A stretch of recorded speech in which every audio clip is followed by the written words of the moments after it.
Hi, everybody. Welcome to Queers and Soaps. My name is Derek, and today I'm joined by, Karen, as always. as always, we are covering Ajish this week, a very short week. We only had 3 episodes this week, so time to roll the credits and we'll get into it.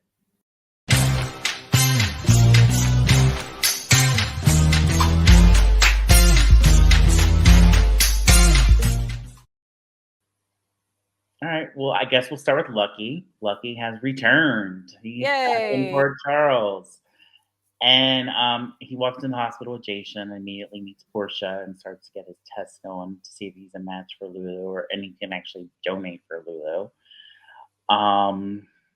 So Jason is waiting. Jason says, "I wait for him," and Lucky's like, "You don't have to wait for me. I'm okay." You've done your job, Jason. Go Yeah, away. You're not friends. We're not friends. It's fine. Yeah. So Portia takes Lucky to get his test done, and I think it turns out he is able to see Lulu, so he goes to see Lulu. But I don't know. I think they said he's a match, but I don't know if they don't know if he's able to donate that. So what they did was they did the preliminary testing to Right. see that he was a match and confirm that he was a match. And now what they're doing is what happened with Nicholas. They're doing the testing to make sure he's healthy enough to donate, considering he's been all over the place, probably has a bunch of parasites from all that traveling. Exactly. Because he's not exactly living at the Hilton, So we're weaving Lucky back into Port Charles. He reunites with Carly and Sam and Don. I don't know. And Carly, he saw Carly first, and that was interesting conversation. It looked like they were old friends, and except they're not. They're not. She was really happy to see him, gave him a big hug. Like that would be like if I saw my cousin, but when Carly and Lucky see each other, it wouldn't go like that. But okay, I'll take it. Okay, I mean it's been years, and Bobby has died, so maybe we're all softening towards each other. But at the same time, where was the awkward moment? You really need that awkward moment. More awkward. It's just a lot more awkward. I want it to be a little more realistic, where he's kind of like, Carly "Do I hug her?" Email and everything. Maybe there was more in that email. Like I hope we can put. Dearest cousin, we have always been very close, have we? Well, all of a sudden, close to Lulu too. She's like, we all love Lulu so much, and we just want to help her. I'm like, okay, sure. Not how I remember it, but okay. Not how I remember it all. Carly, like as you said, Carly loves to rewrite her history. Oh God, every time, every 5 minutes. And you know what? I love that for her. I love how delusional she is. It makes me very happy. Yeah, it's interesting for sure. So Holly arrives at is that Maxie's house now? Yeah. Yeah, I think it's Maxie. Okay, do Felicia and Mac live with her? No, but they're always there. I think they're just always watching the kids. Yeah, so Mac is there. Well, James answers the door very cutely, and Holly says, "Oh, James, like the king," and he goes, "No, like my father who died." This kid lately, he's been stealing every scene he's in. I think he's so fun. He's adorable too. He's so funny. And then Mac arrives and he's like, "Oh, I gotta take James to school. Can you wait a minute?" And she's like, "Yeah, I'll make some coffee or whatever." So she's waiting on him. And she makes mimosas, not coffee, though. She does make mimosas, yes. And I think she calls Robert and says, "I'm here and waiting for you," or I thought she called Robert, but I don't know who she called because she seems to want to creep up on Robert and surprise him because Mac is like, "Why didn't you go right to Robert?" And she's like, "Well, I already went to his house and I went to his office and he wasn't there. So I came here thinking he was here." And Mac is just like, "Why don't you just call him?" Right. I guess that's why I thought she called him, but maybe she called somebody else. I don't know. We also have Anna and Felicia catching up about Anna's recent adventures. Yeah, and Felicia knows there's something that's up. She always knows. Yeah, Felicia is a smart cookie. She knows she can always read through anything that Anna's trying to cover up. But did she tell her about Jason? She did not, but she did not, but she skirted around it a little bit Yeah. And Felicia knows there's something that she's not telling, but she just kind of made it all about the adventure. And she did not say that she kissed Jason, because I mean he did date her daughter for a long time. I feel like when she finally does kiss Jason, she'll be like, no, it was like a cover up. We were only kissing it for distraction, but like I think they kind of were. I think they kind of were. And lying, but I think they're also a spark. She felt a spark too, but I don't know. You're right. Yeah. She's human. Okay. Let's see. So Lucky and Liz have their reunion at Kelly's or Bobby's, as it's called now. Sure. Which he notices. I like the way they gave him time to acclimate, because he walks in through that back gate and he looks around and he sees a sign and he goes inside and he's just kind of a little overwhelmed by like how it all looks exactly the same, except for the name is Bobby's, but like it's the same color, everything's the same. Even the bags of food that go out still say Kelly's. I guess they're not spending money on that. Carly's smart. She's not wasting anything. No. But I thought the reunion was really cute. It was very appropriate. Because they, as soon as they saw each other, it was like no time had passed, it felt like. Even though there is a lot of underlying feelings that we've seen between the two of them yet. But, she remembered his order from it was like a BLT with onion rings and extra pickles or something like that. And he recognized her brushstroke on the sign. He knew, which is crazy. Yeah, I'm sorry, crazy. That's crazy. Yeah. It's not like a Van Gogh painting. There's not a particularness about that. Yeah, I have an art degree. In case someone wants to come just like seeing an old friend, like you still know each other even though you haven't seen each other in a really long time. Yeah, you know what? It was nice the way they handled it. They also let Lucky look like he was very off balance in the scene, because remember, he's been beating himself up mentally and imagining how Liz is going to react, and imaginary Liz is much more angry than resigned to life Liz. That is the reality we have. Right. So he is kind of like very delicate in how he approaches her and what he chooses to talk about. And he is desperately afraid of meeting up with his son. You can see that in every movement he makes. It's just like, are you going to go see Aiden? And he's like, yes, except he doesn't. He doesn't. And honestly, if I were in his shoes, I'd probably feel the same way. If I were in his shoes, I would have taken those keys so I could get a shower. These people haven't had a shower in days. No one's had a shower. It's gross. She hugged Lucky. He's been in prison for a week. I can't imagine he smells great. Anna, also no shower after action adventure. Just go right to Felicia's to talk about it. No one showered. No one showered this week. It's a dirty week. Time for showers when there's drama going on. There's just no time. Take a shower in 15 minutes. Earlier we met for Recast Aiden. Recast Aiden. He's a little I like him. Yeah, I like him too. He's good. I like him. He's got a lot of personality for such a short introduction. I don't know if they aged him a little bit. He looks like he's close to high school now. I think that's probably accurate. Yeah. Considering he should only be a few years younger than Cameron. Yeah. So I think he's been in touch with his dad, but not really lately. He's been waiting for him to write back, but he hasn't. Yeah. What he said was that anytime he wanted to talk to Lucky, because they had phone calls and emails and postcards, is that he would have to reach out first. Right. And then he did the classic thing of, why don't I stop contacting him and see if he cares enough to contact me back? And he says he hadn't heard from him in over 3 months. So as soon as he stopped reaching out, Lucky stopped reaching out. So he put himself in a really crap position with Aiden, because now Aiden thinks he doesn't care.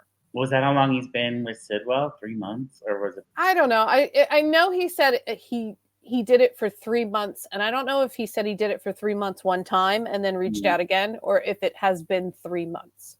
Right. It wasn't clear. Right. To me. If it was clear to you, let me know in the comments. No. Yeah, if it was clear. I wasn't clear. I thought you were talking to me. No, it wasn't clear to me either. Okay. Well, be clear. Tell us what's happening, because if you had closed captioning on and you got a better understanding of what's happening, correct me, please. Yeah. So Molly goes to see Alexis in jail. and she exercises her right as the ADA to hug Alexis, which I thought was really funny. I know that guard was ready to beat the crap out of both of them. Right? Like, dang, it was just a hug. But prison is like that. It is like that. That was accurate. Well, actually, they never would have let her in with half the clothing she was wearing because prison doesn't let you come in with basically anything. Correct. But this is TV. This is TV. You can wear whatever you want to prison. So Molly tells Alexis, stop covering for Christina. Sonny really did it. So, and she's like, well, we have to get the gun. Sam can't get it. The police haven't gotten it yet. So what am I supposed to do? And Molly, of course, has her own opinions. Like, stop protecting. Molly's like, stop throwing yourself on a fire for Christina, because she's eventually going to screw up again. And then who's the next person that has to sacrifice themselves for her? Right. And she's like, and once you're gone, who's next? And she goes, I thought that you and Sam would protect her. And Molly's like, I won't. Yeah, Molly's like, not until she can hold herself accountable for anything. I won't protect her or help her. And she's correct. I don't blame her. If Christina was my sibling, I would feel the same way. Sure. Yeah. Because you get tired of it. You get tired of your parents focusing on one child when there are multiple children and they all need attention. And Alexis makes the comment that how can you not understand this? And then Molly goes, oh, because I'm not a mother? Molly took that the wrong way, though. That's not what Alexis meant, but I think... I think that was a very terrible way to phrase something like that. And it is also kind of incorrect, because that's like suggesting that Molly can't feel unconditional love, which is untrue. Right. Mm-hmm. Yeah. And it was an unintentional cheap shot. It was. I agree. It was unintentional, but it was definitely a cheap shot. Yeah, for sure. All right, so let's talk about some hospital shenanigans. We'll talk about Porsche and Brad. Okay, so I love Perry Shan. I follow him on all the socials, and I think he's just hilarious. And I love Brad. I don't know what it is about Brad, but he just comes across as such a sympathetic character, even when he's doing horrible things, that I love him like a little bean, and I want to protect him. I feel bad for Brad. I felt bad for him when Porsche was grilling him. I'm like, leave him alone. Let him, like, at least he has atoned for his sins, and he's like. Portia's also incredibly unprofessional. Yeah, absolutely. She comes up to him and she's like, "You're not supposed to be here. You're not supposed to be here. Why are you even here?" And he's like, "Why do you know my schedule? Like, what is that about?" And she literally told him to his face that he's only going to be here so long as it takes for her to find a reason to fire him, which is incredibly unprofessional. Yeah, she's not handling the situation. She's not handling anything well. Well, does she ever? Like, no. No. Portia is an overreacting person, and you know what? And it sucks because you could absolutely get behind her on her fear and hatred of Heather if it was kind of handled differently. But like, it feels like she doesn't care who she hurts in her pursuit of this. She doesn't. It's not good. She doesn't, and it's funny because later Ava puts the pieces together about. In 3 seconds. In 3 seconds, she knows it's Porsche. When Rick tells her that all the blood tests that he ran independently came back with cobalt levels being low. And Ava immediately puts it together, and she goes to Porsche, and she doesn't really confront her. She kind of just says, well, if I can put this together, then anybody else could put this together. She's like, I didn't do it, but if I did, right, I would have did way more than you did, and I would have killed people, and I would have been fine with it. And Portia's like, I didn't do anything. And she's like, well, I put it together super fast, girl. So yeah, what are you going to do? And then she gives her great advice. She's like, let it lie. Don't do anything else. Don't dig yourself in deeper. And again, Portia's obsessiveness with Heather, she cannot let it go. She's like, I must stop Heather from getting out. And Ava's like, but what about your family? And she's also rude about Ava's motives, because she's like, what do you get out of it? And Ava's just like, Trina. Trina, come on. She's your daughter. I need to protect you to protect her. Right, because Trina, like Ava pointed out, Trina is going to be really upset if she finds out that Porsche did that to protect her. Especially if Brad gets hurt or if Curtis gets hurt or she gets hurt. Right. It's a whole scenario. And Ava, I always say this to my mom when we talk about the show. I feel like Ava does a better job of mothering Trina than Porsche does. Absolutely. I agree. And that also has a lot to do with Kiki. And I think she's making up for not being a good mom to Kiki through Trina. Yep. But, I also think she was mostly a good mom to Kiki until they started fighting over what's his face. Yeah. Oh, men. I mean, I think she was and she wasn't a good mom to Kiki. She had her moments where she was like, "Oh, I'm gonna destroy you," and like, blah, blah, and you don't say. Yeah, but Kiki did the same stuff. Like they were very like mother, like daughter. I don't want to I don't want to say Ava doesn't belong under that bus because she does. But Kiki also did a lot of terrible things to Ava. She did. I'm not gonna lie, she did. But of course, Ava was the mom, so she should have known better. Right. So later, Rick calls Ava and lets her know that he's petitioning to have Heather's sentence overturned, and but he's going to leave her friend, whoever that person is, alone and not. He knows she knows. Right, he knows she knows. Because when they had the conversation, she was very cagey, and she was like, "What if we just let that go in favor of not slowing down the case?" And he's like, "Sure, whatever." Yeah, she's very smart in that respect for sure. Yeah, she just saved Porsche if Porsche can only shut her mouth and stay out of it. Well, I feel like Porsche's gonna be her own worst enemy, and something's gonna happen in that effect. I think it's going to be the last straw for her and Curtis. I always say that. Yeah, and she deserves it. She deserves. Because he told her no more lies. Yes, he did. Especially when you lie about the paternity of your daughter for however many years it was. Like, no.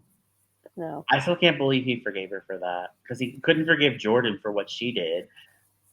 I had a really hard time with that because they both lied. But I feel like Jordan was just basically like, I can't tell you about my job because my job is classified. Right. And Porsche was like, I decided to hold on to my husband. So I didn't care what you thought. Right, and I think Jordan had more valid reasons for keeping the secrets than Porsche ever did. But that's my opinion. But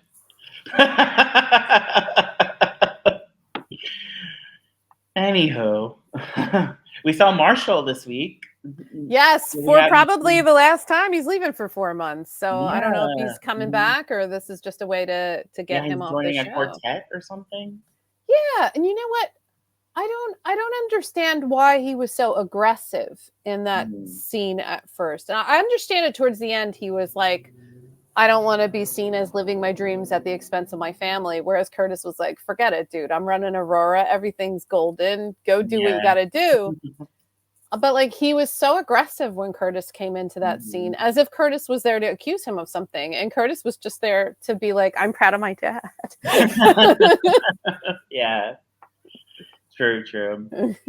I'm gonna miss Marshall though. I do enjoy him. I think he's a really good actor. And I know him from another show, and I can never remember to look him up and find out what it was. We're gonna look him up one of these days. Yeah, I'll put it on my list of things to do. Yeah. So Lucas is back. We have a recast Lucas. New Lucas. I liked him. I thought he did a good job. I also liked him. I thought he came in a little hot, like very overly familiar, considering it's like his first day with a lot of these. He's never met these people before, I guess, unless he has in real life. So he came in a little like hot, but I also thought it was funny because that was a more natural like relationship for siblings to have. And like he was aware of everything that was going on in Carly's life. He walked right in and said, "What's this about Sonny?" Right. You need to fill me in. What's going on? Yeah, what's going on? Tell me everything. Jocelyn was the one who told him, like, of course Jocelyn told him. I wonder what the family text chain is like. Yeah. They probably have a family message or some shit. I'm sure. But I did enjoy his scenes. I think he had good chemistry with Carly. I liked that. he did go see Brad and told him, like, our relationship is strictly professional. Sure it is. Sure it's over. With the smoldering looks and the sadness between them, no way is it over. Come on. Yeah, I feel like they're definitely going to get involved in something together, and I hope it brings them back together. We'll talk about that when we get into the... Yeah, correct. But yeah, let's see. Do you have anything else? I'm trying to think what else happened. So we had a scene with Gio. I still feel like they're struggling with Gio. I don't know where he belongs yet, if at all. Like he's just such a strangely added on character. We also have Violet this week. He's temporary Spencer, it feels like. Yeah, but he has no chemistry. Spencer, but yeah. He has no chemistry with Trina at all. No. And his aggressive, almost undeserved hatred of Ava, like because he only hates Ava because of what people tell him. He doesn't have a valid reason on his own. Well, he does in the way that his family backs Sonny, almost as if they're sporting teams. But nobody knows what happened in that room except the contractor who put that faulty window in over at Ava's. But like this scenario is he's just like, she's a vicious monster. And my uncle, Sonny, who's not at all a mobster who kills people, is fine. He's fine. And it's just like, okay, well, your Uncle Sonny gave you a lot of money and a lot of attention, so you're loyal to him. But don't be blinded by the reality. Lois warned him about this. She did, yeah. And so he almost blows his entire friendship with Trina by being aggressive about not wanting to play his, what does he play again? Cello? Violin, cello? I'm not sure. Something like violin, I think. So he doesn't want to play his, I'm paying so little attention to him. That's sad. At Ava's because of the scenario with Christina and Sonny, which I understand, but he didn't have to say it the way he did. Correct. And then Joss is like, no way are you ruining your friendship over these adults who are messy. She's right. I liked her in those scenes a lot. I always like Jocelyn, but yeah. Yeah, me too. I don't know. I kind of remember when she was dressed as Corn and she was a very angry small girl, but like that was a different actress and I loved her. Carly. Yes, I grant you that those must be the Jasper Jacks genes. She was definitely not like Jocelyn. She's a lot more mature than Carly was. Carly had an entirely different upbringing, though. In Correct. Carly's, I'm defending Carly. In Carly's defense, it was not okay that she slept with her mother's husband. That was not okay. It was not okay that she drugged AJ, threw him in an alley, and dumped alcohol on him to make him think he relapsed. She's done some horrible stuff. Oh, I know. But Jocelyn hasn't done stuff like that. Well, she's done some stuff. I don't think she will. No, I don't think so either. I think she was, like you said, she had a better upbringing. She had a better chance. Yeah. So I did love her in those scenes. I didn't really understand why Gio was so hot. It just, I don't know. I just don't know where to place him yet. Like, make him a Quartermain or make him a Corinthos, but don't make him straddle like that. It just feels very awkward. Yeah, I'm hoping that, we get a new Spencer and they can just slowly ease him out. I don't know. Maybe they could figure out something else to do with him. Give him a different storyline. Like, if I like that. Brooklyn's and Dante's son, that would be a game changer, especially with Lulu coming back. I don't know if I care about that. I'd have to see how it plays out. Yeah. Okay. But we'll talk more about that later in speculation. But okay, and the last storyline would be speaking of Brooklyn and Chase. Violet, yeah. Yep. Violet goes to school and is sent home, and she's covered in grape juice, and she's upset. And it turns out a kid at school named Garth picked a fight with her because her father's in rehab, and he called him a drunk, and she knocked him out. Yeah. Which I mean, for Violet. I wasn't hating it. No. But like Chase said, actions have consequences. And I thought he would say that. He's a cop. Of course he would.